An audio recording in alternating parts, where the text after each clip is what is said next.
Hello guys, welcome on Tesla Adventures. In this video, we are going to discuss the level 2 problems of gravitation, and these level 2 problems are from Irodov. So let us discuss these problems. So you can see that in the first question, there is a particle whose mass is m and it is located outside a uniform sphere of mass capital M. So let us suppose that this is a uniform sphere uh, of mass capital M, and therefore this is not a spherical shell. It is not mentioned that it is a spherical shell. Therefore we are assuming that it is a sphere and solid sphere, and there is a particle of mass small m which is situated at a distance of r outside this sphere. So we have to find out the potential energy of interaction between the particle and the sphere, as well as the gravitational force with which they attract each other. So we know that the potential energy of interaction is minus gmm by r square, in fact r, and the gravitational force between them is gmm by r square. So this was a direct question and this was a formula based one. Now let us move on the next question. In this question, you can see that we have to demonstrate the fact that the gravitational force acting on a particle inside a spherical shell is equal to 0. So let us imagine that there is a spherical shell and a particle is placed at this point. And now let us draw a cone like that.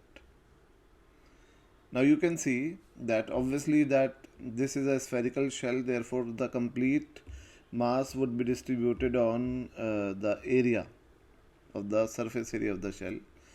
And obviously you can see that if we are drawing this cone, then you can see that half apex angle of this cone is equal, in fact both cone is equal. So the solid angle of these both cones is same. So let us draw the solid angle here, that this solid angle is omega and this one is also omega. So solid angle is same because solid angle depends on the half apex angle of cone, which is 2 pi into 1 minus cos phi.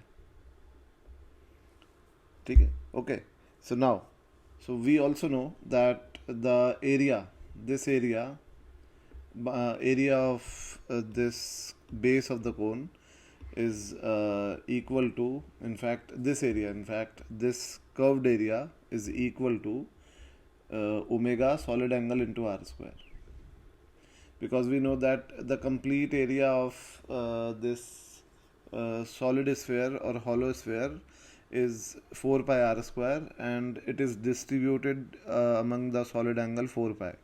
So area on the 4 pi is the solid angle for complete sphere, and the area on this is 4 pi r square. Okay, so unit area would be on 1 upon r square, and on, in fact I can say that on 4 pi solid angle the area distributed is 4 pi r square. On one solid angle it is r square, and on omega the area is omega into r square.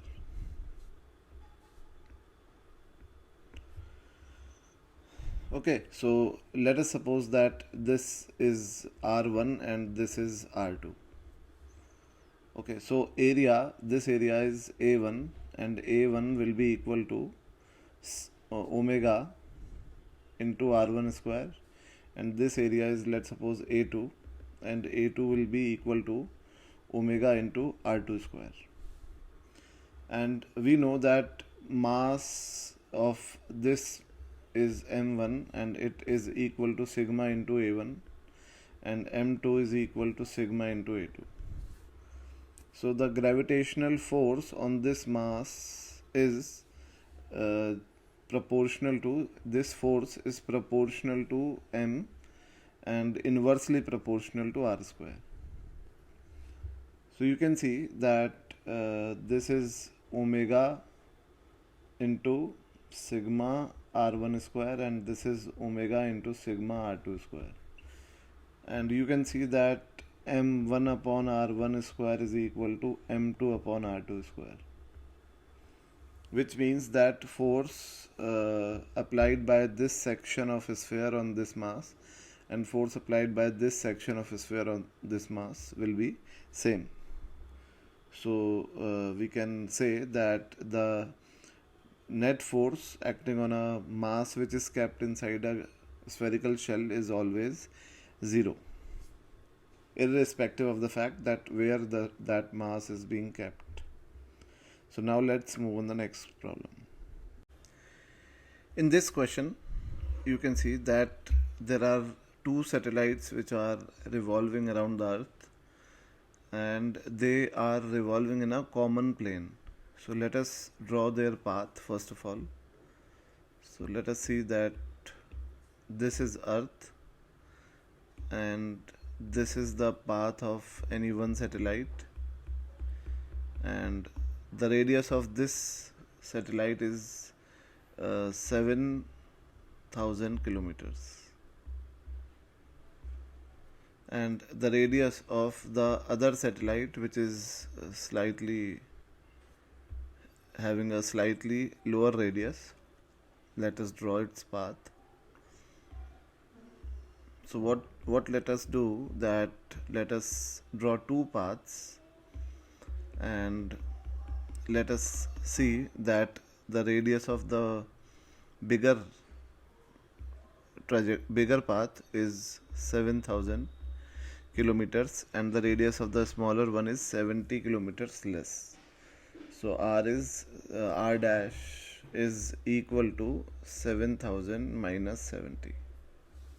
You can see that this difference is only 1%, and therefore we can use error analysis for problem solving.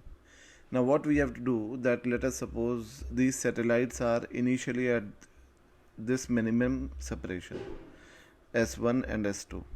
So we have to find out the time in which they would be again at this minimum separation, and obviously the sense of rotation of these satellites is not mentioned.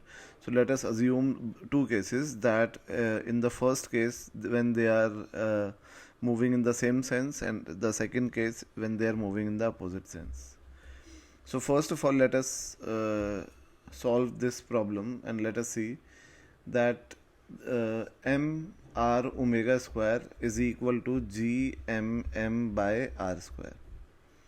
So you can see that this omega square is equal to g m by r cube. So we can easily point out that 2 delta omega by omega is equal to 3 delta r by r, and with a negative sign. So delta omega is equal to minus of 3 by 2 delta r by r, and let us first of all talk about the change in magnitude of the change, and this is omega. So this is a relation which we have derived. Now we know that this omega, delta omega, is the difference in the omega of these two trajectories. So we know that delta r by r is equal to 70 upon 7,000, which is 1 by 100. Okay, so we will use this value in the later on part. So delta omega is this one. Now what we should do, that let us consider that the omega 1 is the angular velocity of this first satellite, and omega 2 is the angular velocity of the second satellite. So let us imagine that omega 2 is equal to omega, where omega was equal to gm by omega is equal to under root of gm by r cube, where r is equal to 7,000 kilometers. So omega 1 will be slightly lower than the omega 2, and the omega 1 will be equal to omega minus delta omega, which we have already derived. Now delta omega 1 will be equal to omega minus delta omega, where delta omega is 3 by 2 delta r by r into omega. So this is 3 by 2 delta r by r into omega. Now in the first case, when the sense of rotation is same sense of rotation, then in that case omega 2 minus omega 1 will be equal to 3 by 2 delta r by r into omega. And in the second case, in which opposite sense of rotation, in this case you can see that omega relative, in fact we are not saying that this is relative angular velocity, but this is something which we are checking out, that the rate at which the angle between these two satellites is changing, which means that this satellite is, if it is moving faster than the rate at which this vector rotates. So when they are moving in the opposite sense, then we have to add up the omega. So this is omega 2 plus omega 1, and it would be equal to 2 omega. In fact, let us take omega common. So it would be 2 minus 3 by 2 delta r by r. Okay, so these are the two relative omega, and the time in which they will. Now when we are writing that omega 2 minus omega 1, then we have assumed that this satellite is at rest and this is rotating.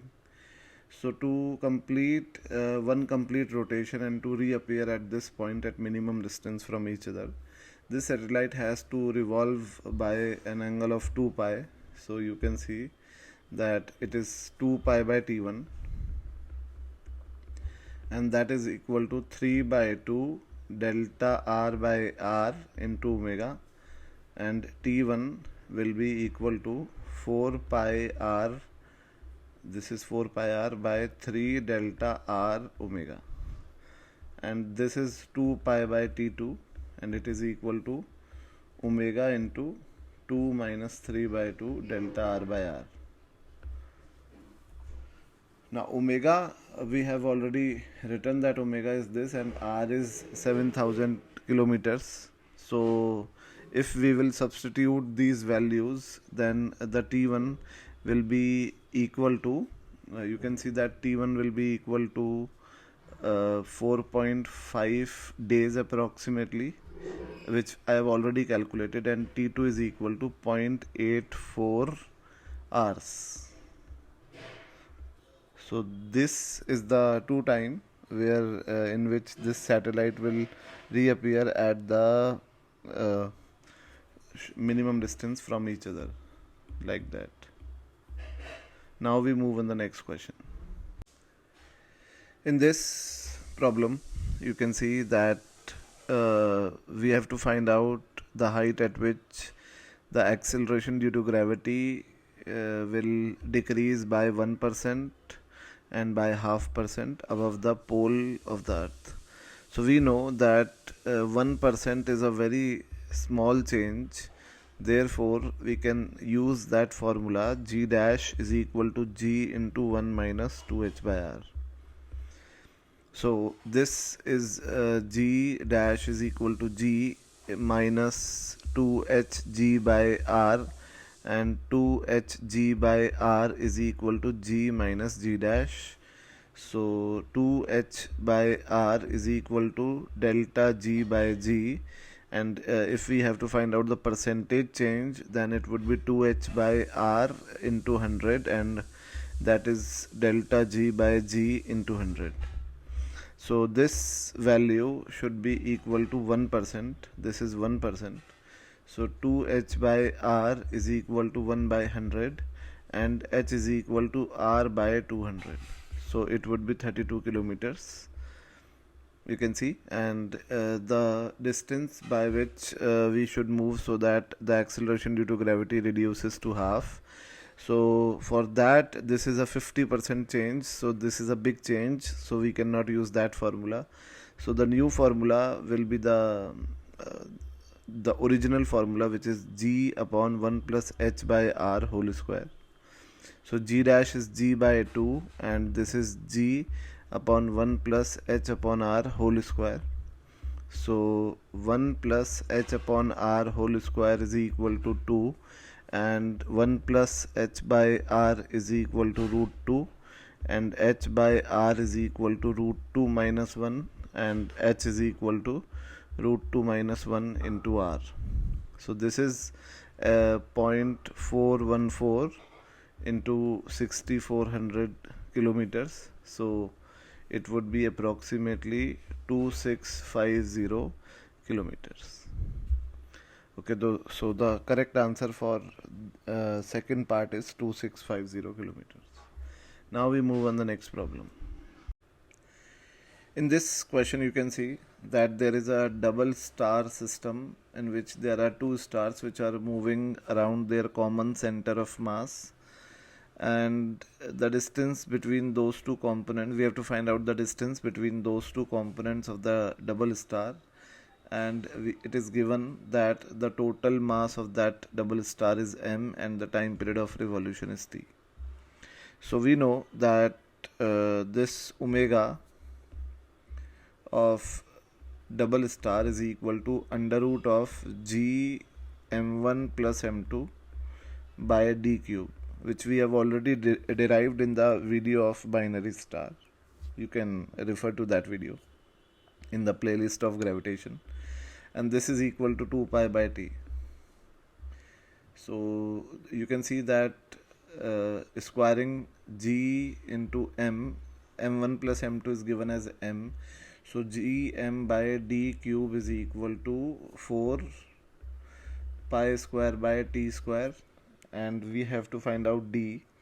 So d cube is equal to gm into t square by 4 pi square, and hence d is equal to gmt square by 4 pi square to the power 1 by 3. This is the distance between those two stars. Okay, now let us move on the next problem. In this question, you can see that there is a planet which revolves around the sun in an elliptical orbit, and the minimum distance of that planet from sun is small r, and the maximum distance is capital R. So we know that the sum of these two distances is the major axis. So the major axis is r plus r, and if that major axis is 2a, where a is the semi-minor axis, in fact semi-major axis, so semi-major axis would be r plus r by 2. Now we know that the omega is equal to under root of gm by a cube, where a is semi-major axis, and this omega is equal to 2 pi by t. So t will be equal to 2 pi under root of a cube by gm, and t will be equal to 2 pi under root of a cube is r plus r whole cube divided by 8, and this is gm. Okay, so t will be equal to pi under root of r plus r whole cube by 2 gm. This is the time period of revolution of that satellite around sun. Now we move on the next question. In this question you can see that there is a spaceship that approaches the moon along a parabolic trajectory which is almost tangent to the moon surface, and at this moment the maximum approach brake rocket was fired for a short time interval, and the spaceship was transferred into circular orbit around the moon. So we have to find out that how much the velocity of the spaceship has changed in the process of braking. So we know that for a parabolic trajectory, the velocity of that spaceship would be equal to under root of 2 gm by r, because we know that for the parabolic escape this velocity is required, which is under root of 2 gm by r, and for to orbit around the moon in a circular orbit, the velocity required is under root of gm by r. So the change in velocity required will be under root of gm by r into root 2 minus 1.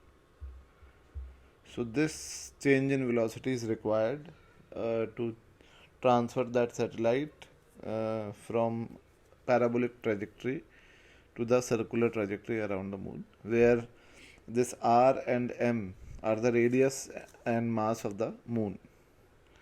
Now we move on the next question. In this problem, you can see that we have to prove that the total mechanical energy of a planet which is revolving around the sun in an elliptical orbit depends only on the semi-major axis A, and we have to find out that energy as a function of A.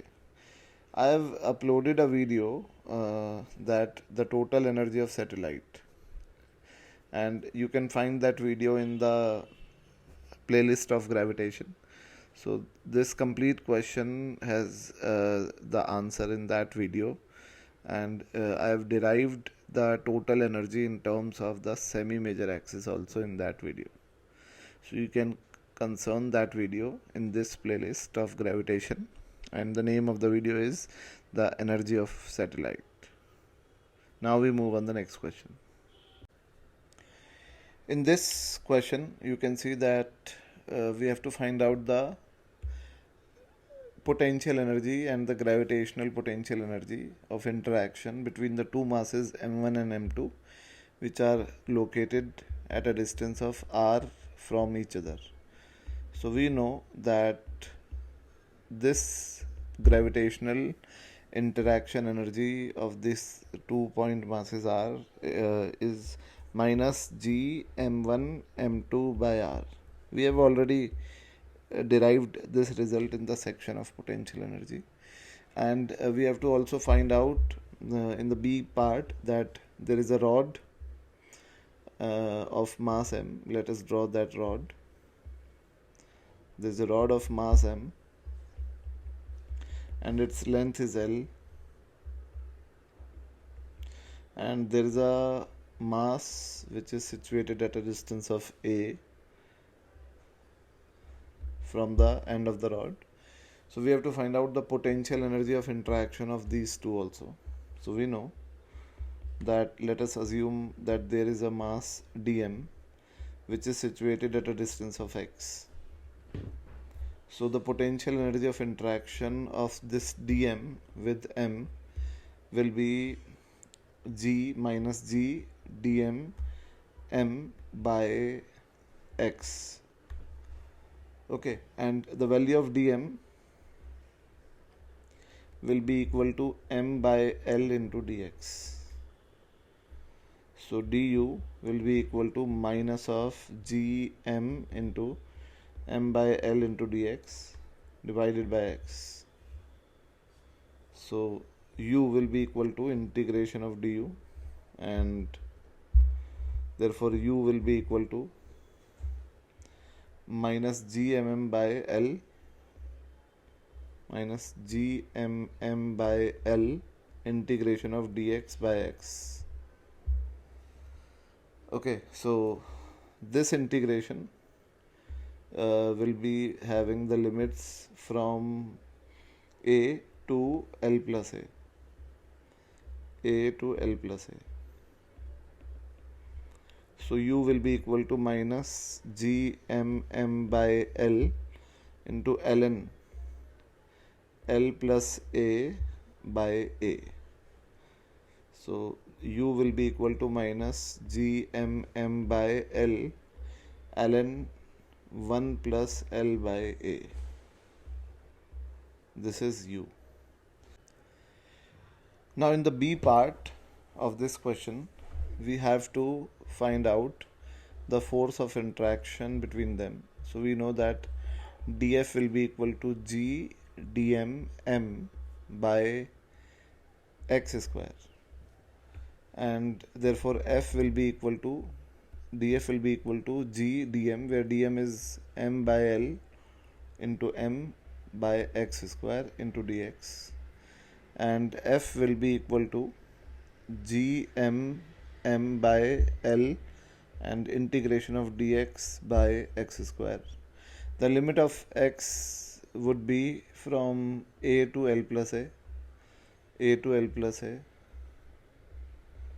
and therefore F will be equal to G m by L, and the integration of 1 upon x square will be equal to minus 1 upon x, and limit would be from a to L plus a. So F will be equal to G m by L, and this would be 1 upon a minus 1 upon L plus a. This is the force acting between these two particles. Now we move on the next question. In this question, you can see that the time period of revolution of Jupiter around Sun is 12 times as that of Earth. So we can say that time period of Jupiter is 12 times the time period of Earth, and Tj by T Earth will be equal to 12. So we know that T square is proportional to R cube. Therefore, we can say that Tj square by Te square will be equal to Rj cube by R Earth cube. So this is 144, and this is Rj upon Re cube. So we can say that Rj cube is equal to Re cube into 144, and Rj will be equal to Re into 144 to the power 1 by 3. Okay, now we know that we have to find out how many times the distance between Jupiter and Sun exceeds the distance between Earth and Sun. So we know that this ratio which we have derived, in this ratio you can see Rj is the distance of Jupiter from Sun, and Re is the distance of Earth and Sun, and you can see that the cube root of 144 is approximately equal to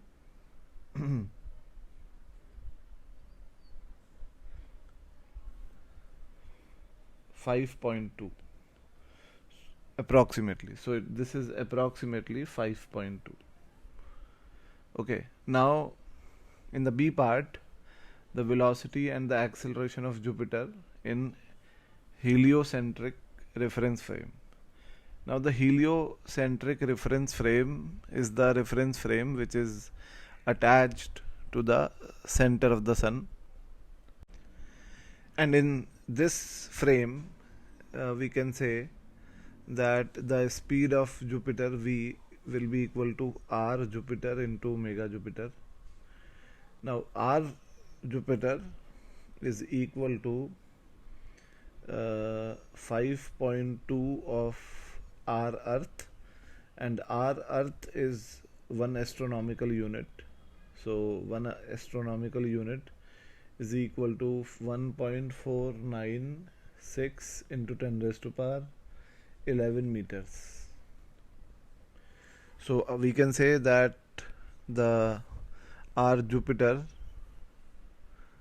will be equal to 5.2 astronomical units, and omega of Jupiter will be equal to, you can see that time period of Jupiter upon time period of Earth is 12. So omega of Jupiter will be equal to 1 by 12 of omega of Earth. Okay, so omega of Jupiter will be equal to 1 by 12 of 2 pi by 365 into 24 into 3600. So this is omega of Jupiter, and this is distance of Jupiter from Sun. So the speed of Jupiter will be equal to omega into r, and this would be approximately 13.0 kilometer per second. Okay, and now in the second part we have to find out the acceleration. So acceleration will be v square by r of Jupiter. So acceleration will be approximately 2.2 into 10 raised to power minus 4 meters per second square. So this is the acceleration of Jupiter in the heliocentric frame, and this is the velocity of Jupiter. Now we move on the next question. In this problem, you can see that there is an artificial satellite that is launched into the circular orbit around the Earth, and its velocity is v relative to the reference frame moving translationally and fixed to the Earth's rotational axis, which means that this reference frame is not accelerated, and therefore we can say that this is the absolute speed, and there is no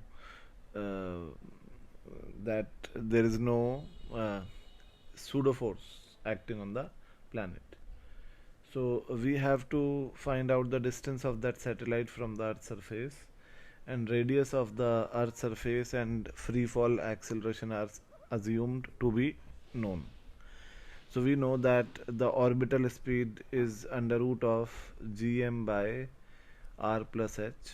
So v square will be equal to gm, which is gr square divided by r plus h. So r plus h is equal to gr by v square, and 1 plus h by r is equal to gr by v square, and h by r is equal to gr by v square minus 1. So h is equal to gr square by v square minus r. This is the value of h from the Earth's surface. Now we move on the next problem. In this problem, you can see that there is a uniform sphere of density rho, and there is a spherical cavity crafted inside that sphere. We have to find out the gravitational field strength inside this cavity, and it is given that the distance between the two centers is L. So now first of all, let us see that the gravitational field intensity inside a solid sphere is equal to g m r by r cube. And what can we do? That if we multiply the complete numerator and denominator with 4 by 3 pi, then this is 4 by 3 pi r cube, and mass upon 4 by 3 pi r cube is density. So this is g rho r into 4 pi by 3. Okay, this is the gravitational field intensity. Now let us assume that we have to find out the gravitational field intensity at this point P. And let us name this point as O and this as O dash.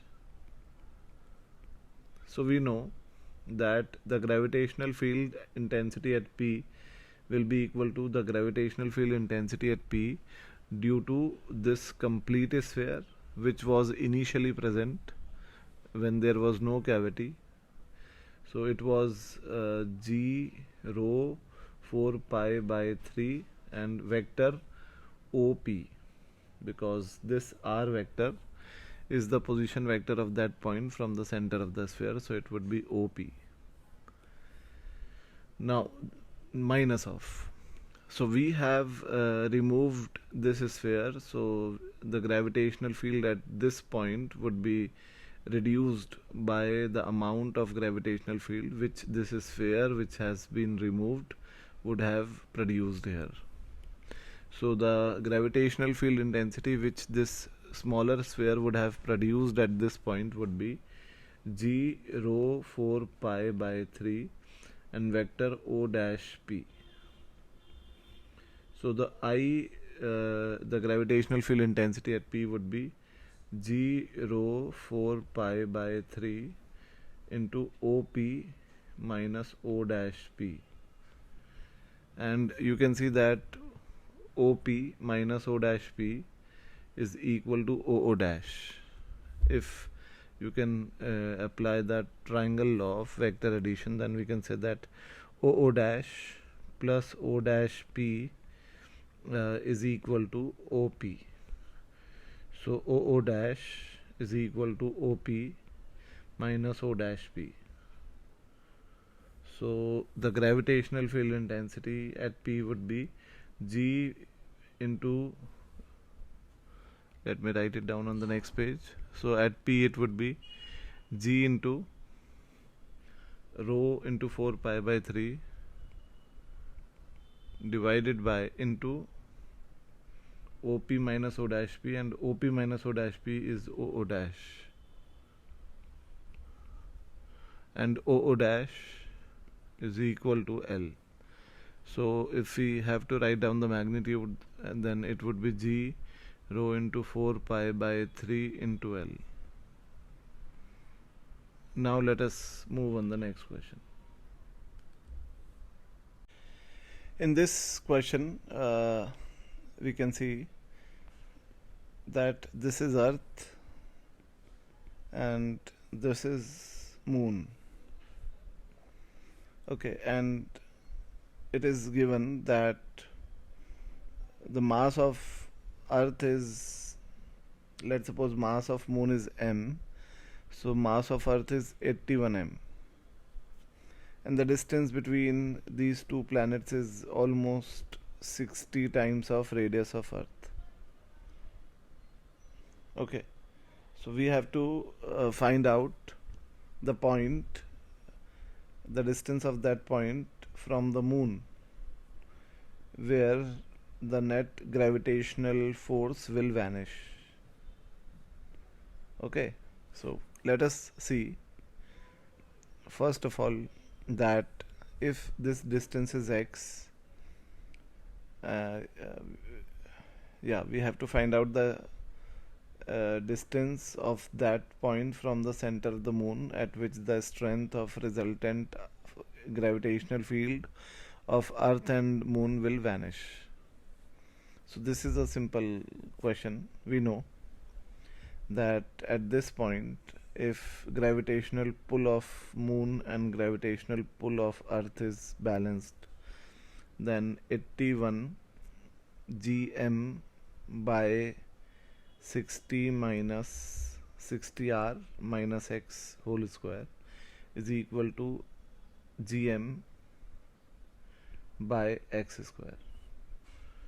So 60r minus x upon x will be equal to 9, and 60r by x will be equal to 10, and x will be equal to 6r. So at a distance of 6r from the Moon, the gravitational pull of Earth and Moon will vanish. Now we move on the next question. In this question you can see that there is an artificial satellite of Moon that revolves in the circular orbit around the Moon, whose radius exceeds the radius of Moon by neta times. Okay, so in this process, when that satellite is revolving around the Moon, the satellite experiences some slight resistance due to the cosmic dust. So we have to assume that resistance is equal to F, and F is equal to alpha v square, where v is the instantaneous velocity of the satellite and alpha is some constant, and we have to find out the time in which that satellite will fall back on the moon. So we know that its path would be spiral like that, okay, and it will fall on the moon finally. So we know that the radius of orbit is eta times that of radius of moon. So we can say that orbital velocity initially will be equal to under root of gm by neta r, and the orbital velocity finally will be under root of gm by r. We are assuming that when it will fall on moon, then it is orbiting around the moon in an orbit of radius which is equal to the radius of the moon. So automatically it will fall back on moon. Okay, now we know that this force is tangential force, which is retarding that satellite. So this force will be alpha v square, and it would be equal to ma, and a will be equal to alpha v square by m, and a will be equal to minus of dv by dt. This negative sign shows the fact that velocity is decreasing, okay, and dv by alpha v square, or we can say that dv by v square is equal to m, in fact alpha dt by m, okay, and there is a negative sign here. Now the integration of 1 upon v square can be done, and it is v to the power minus 2 dv, and this is minus alpha by m dt, and integration of this term would be minus 1 upon v, and the limit would be from vo initial to vo final, and this is minus alpha by m dt, and we can write it down as t, cancelling this negative. So this is 1 upon vo final minus 1 upon vo initial will be equal to alpha by mt, and we know that 1 upon vo final will be equal to under root of r by gm minus 1 upon vo initial will be equal to under root of neta r by gm, okay, and this will be equal to alpha by m into t. So t will be equal to m by alpha into, the common term is under root of r by gm, and there would be 1 minus root of neta. Now you can also see that there is a negative sign here, which, and time cannot be negative. It is due to the fact that we have assumed already that this acceleration will be minus dv by dt because velocity is decreasing.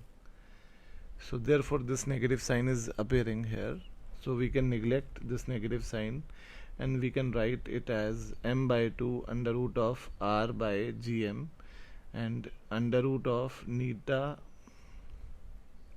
minus 1. Or either we can do one thing, that we can ignore this negative sign here, we can ignore this sign here, and when we will apply the limit, obviously there would be a natural negative sign. So the correct answer would be this one. Now we move on the next question. In this question you can see that we have to find out the third cosmic velocity v3, which is the minimum velocity which we need to give up object on the surface of Earth so that it escapes out of the solar system. Okay, and we have to neglect the rotation of Earth. So we know that Earth is revolving around the Sun, and let us suppose that the orbital radius is r and orbit is nearly circular, and therefore this mass is also revolving around the Sun in this orbit. So when we have to project this mass out of this system, and therefore we have to give the energy to this mass, which is the energy required to escape this mass from the gravitational pull of Earth, which would be the potential energy of this mass on Earth. It is minus gmm by r, which is the radius of Earth. This amount of energy which we have to give to this mass to make it escape from here to infinity. As well as we know that it is moving in a circle around the Sun along with the Earth, and its orbital velocity of Earth in the orbit of Sun will be equal to under root of gm by r, where m is the mass of Sun and r is the distance between Earth and Sun. And to escape this this mass is also revolving with the same velocity around the Sun, and to escape this mass we have to give the escape velocity, which is root 2 gms by r. So the additional kinetic energy which we need to give to this mass is half m into VE. Now you can see that VE is equal to root 2 times of VO. So this is half m into VO square, and this is root 2 minus 1 whole square. So this additional energy we must also give to this planet, to this mass, so that it escapes the solar system. And this energy is being given by in the form of kinetic energy, so it is half mv3 square. So cancelling m with m, you can see that v3 will be equal to, this is also plus, which we need to give to this planet.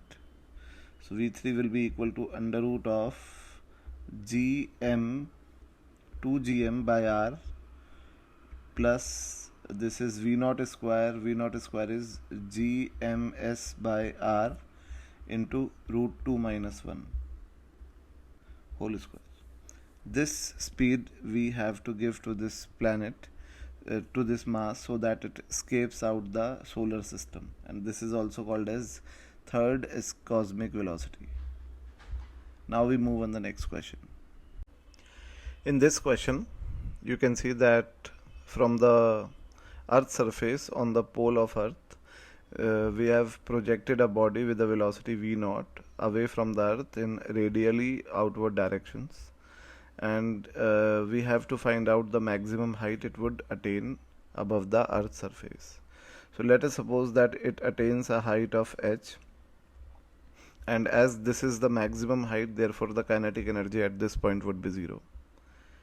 Now we know that the initial potential energy of this system was gmm by r with a negative sign, and the total energy initially was equal to minus of gmm by r plus kinetic, which is half m v0 square, and the total energy at this height would be equal to, total energy finally will be equal to the potential only, because kinetic is 0.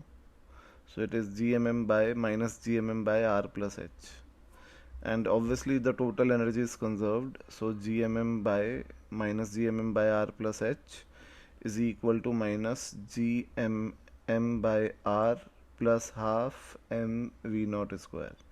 Cancelling m with m, so this half v0 square is equal to, taking gm common, this is 1 by r minus 1 by r plus h. So we need to find out the value of h. So we can see that v0 square by 2 gm V naught square by 2 gm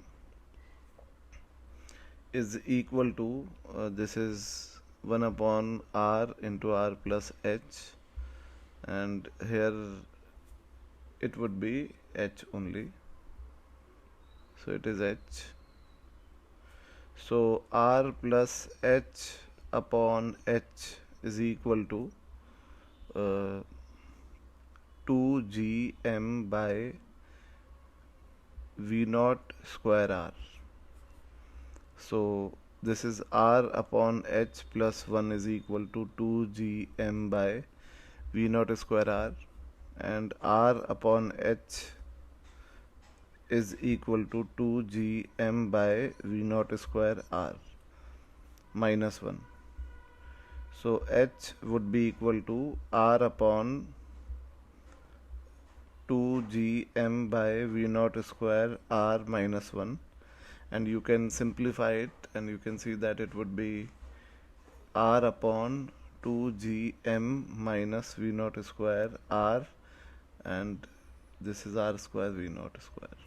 So h would be equal to v naught r whole square upon 2 gm minus v naught square r. Okay, so this is the required height. Now we move on the next question. In this question you can see that there is a uniform sphere of mass m and radius r, and we have to find out the gravitational pressure inside the sphere, which is caused by the gravitational compression as a function of r, and where r is the distance from the center, and we have to evaluate the value of pressure at the center of earth, assuming it to be a uniform sphere. So I have already made a video on this topic as gravitational pressure. You can refer to that video in the playlist of gravitation. Now we move on the next question. In this question, there is a uniform sphere of mass m and radius r, and we have to find out the gravitational field strength and the potential of due to this sphere inside the sphere and outside the sphere, and we have to draw the curve representing these quantities with r. So I've already made a video on these physical quantities, and you can refer to the video of gravitational field of a solid sphere and gravitational potential of a solid sphere. You would be getting the graphs in that video only. So you can refer to these videos in the playlist of gravitation. Now we move on the next question.